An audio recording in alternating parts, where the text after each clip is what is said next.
when we're both sword and shield.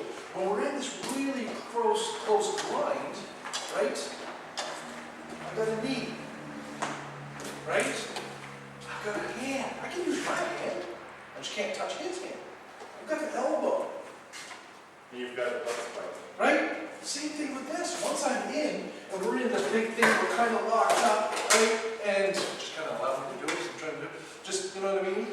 And then next thing you know, I'm on the inside, right? Yeah, because, whatever, I don't know, the guts, you know what I mean? But it's the same thing when I'm sewing sword and shield, right? I'll be in here, and I'll take my shield, and I'll do this little, you know, type of thing, and you time it. This hand's actually starting to move, and you go whack, and then it's continuing. You know what I mean? You got, you know, bring this up. You know what I mean? Use your elbow, use your knee, whatever. As long as you're not touching his body. Right? And another thing is, in range, just try moving up with sword and shield. I'm always kind of stepping. What did he continue doing? He always moving. Watching The Walking Dead, I coined the phrase, you have the sword, the shieldman has to be a zombie. Why do people always get killed by zombies? They stop. They stop. Stop the fight. If you're always moving, I always have to readjust. I'm always readjusting. Even at range, you're there, you take a step, I'm readjusting. And while I'm moving, you can slowly close in and get yourself into a position where, oh, now he's moved, he's crossed it, he's put himself in a position where he can't really move that well in that direction, I jump in. So always keep moving. I think it was Sir Evolver in Quebec City.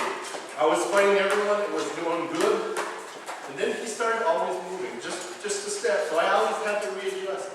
Hey, that's annoying. Stay where I can kill you, damn it! It's like Gaston, I have to chase him. Oh, yeah. Why try to like him first? I just get mad and I war I rush. was in Detroit and Brad was I just start stabbing explaining him. that to me because I had only thrown 3 shots and I was completely out of breath and couldn't figure it out. And the difference was that he would set himself, and as soon as he'd get to the point where he knew I would pick up my guard, when you pick up your guard, you tense and you hold your breath for that split second. You bring everything up. He would just back and forth to change his footing on that line so that you're moving around trying to compensate, but you're on the defensive and you're the one that's until you're done. That must be really friggin' annoying. I actually have another question. Yeah. Only because I had this done to me by Master Tirlock, and it's very visible. Left hand can't open So we fight with the pole, and then we'll do this. it. Tight tail. I do that. What's your thoughts on it? It seems rather restricted, but they generate power. Exactly. Something I try never to do is end up with my point down what I'm playing. But it's not just, they Yeah. actually swap their hand. Okay, it's one right now. This is something I try to avoid because my guard is always up here. My attacks try to go up here. When I attack down, I go down here, but I try to come back up as fast as possible. Because if you bring your point down, it's easy to get something on there, and you're kind of stuck. You're not able to get back up. The person will close in. They can't do much. The reason they come over here is for power. This shot is a hell of a lot more powerful than that shot because you're kind of putting all your weight Pushing into it. going up. It's a technique. It's not my technique. What I don't like about it is in the spur of the moment you have to do this. You have to switch over, which depending on your gauntlets is difficult.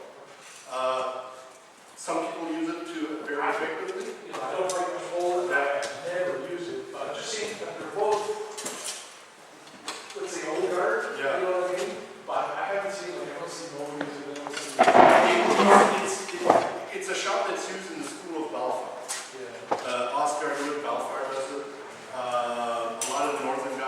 switch to that from time to time. It's not in the school that the school of Mo, Eddie, and Python, which are very quick pole arms that usually make a defense in the front. It's a different style of pole arm. There's a, I don't remember the Hollis Hector or something like that. There's a whole manual of period techniques that they're all fighting like this.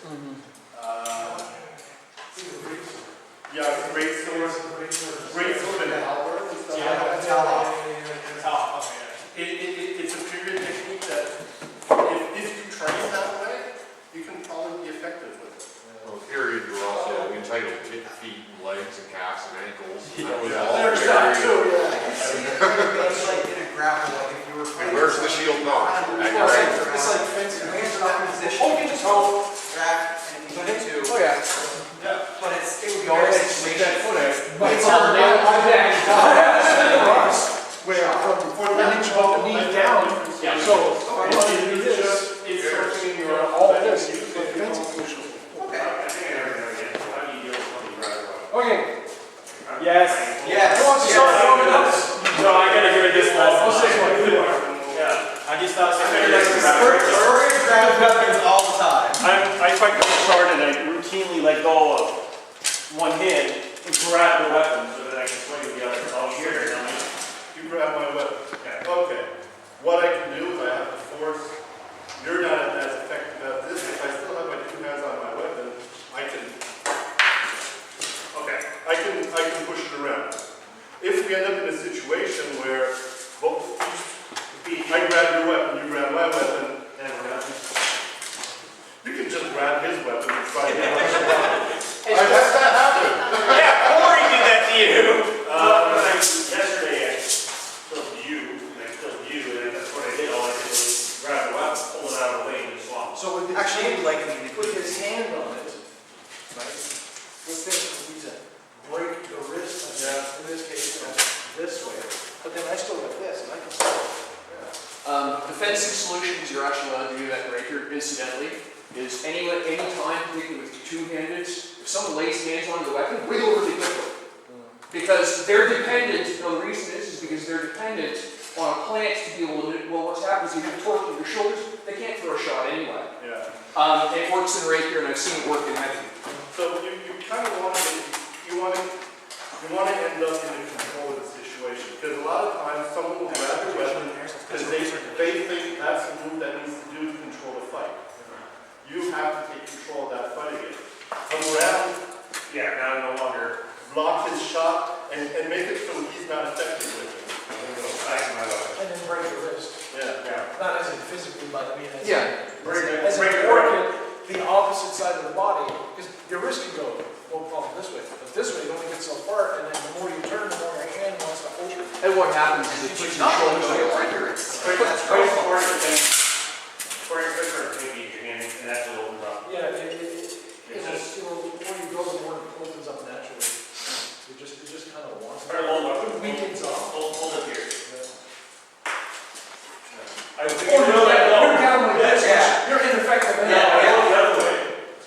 Like I can hold it, but I don't have a lot of. Look how much easier it is to hold this way. Yeah. And it is to hold that way. You get some practice. Oh, yeah. Because just a hand, it's just a body mechanic, it's not built for it. Your wrist is not 360-degree rotatable. So that's what I wanted to make sure, because So basically, the next time you've got your sword and you've got it there, that's the whole point. Fight back. Don't try to struggle the weapon back out of my hand. Engage the weapon. Take control of the fight. One thing I always teach, because I teach a lot of women how to fence, and oddly enough, for a while I was teaching girls who are about 5'2" to fight guys about his size. And they will always say, well, how do I stop that? Because all you have to do is lean on me and let him win. Just drop this foot back, let your whole body rotate out of the line, and they just keep going. And you can do the same thing if someone grabs onto a weapon that way. Okay. Another thing that I'm telling people. I've seen that tactic try. It was unintentional. Let's go this way. A lot of times we'll start off like this, pull our.